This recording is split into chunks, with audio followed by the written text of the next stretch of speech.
it's my understanding that 4 members of City Council filed a petition to get the city into bankruptcy, and that the bankruptcy law requires that you are only accepted into bankruptcy, Chapter 9, if you meet certain criteria. The objections coming from the mayor, coming from the state, probably coming from other creditors, the county and others, will be that the city does not meet that criteria.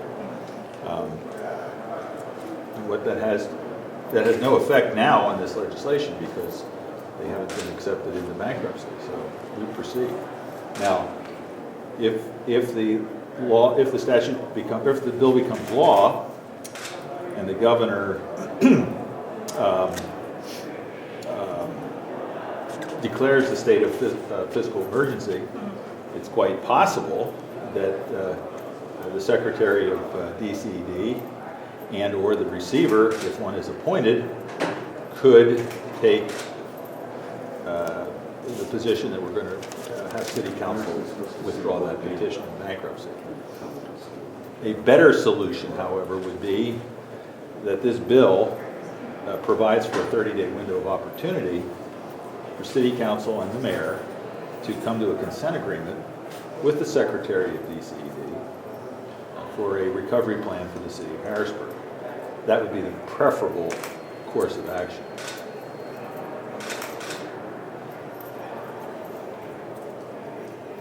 Senator, can you speak to the cleanup with regard to the collective bargaining area in this amendment? Well, it's the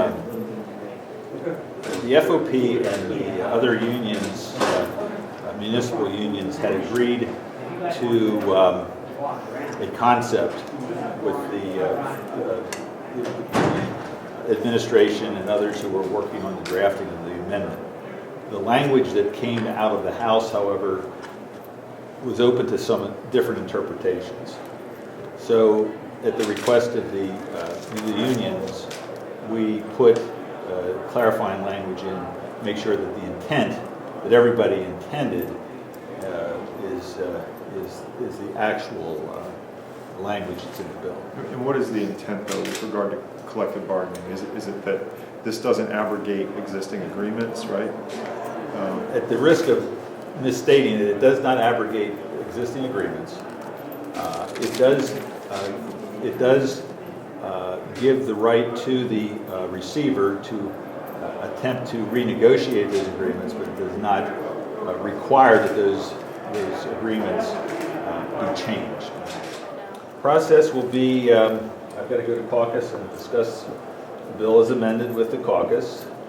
Tomorrow I expect it'll be reprinted, put on our calendar tomorrow. Senate's expected to pass it tomorrow. And the House will get the bill on concurrence sometime tomorrow and could conceivably pass it tomorrow or Wednesday.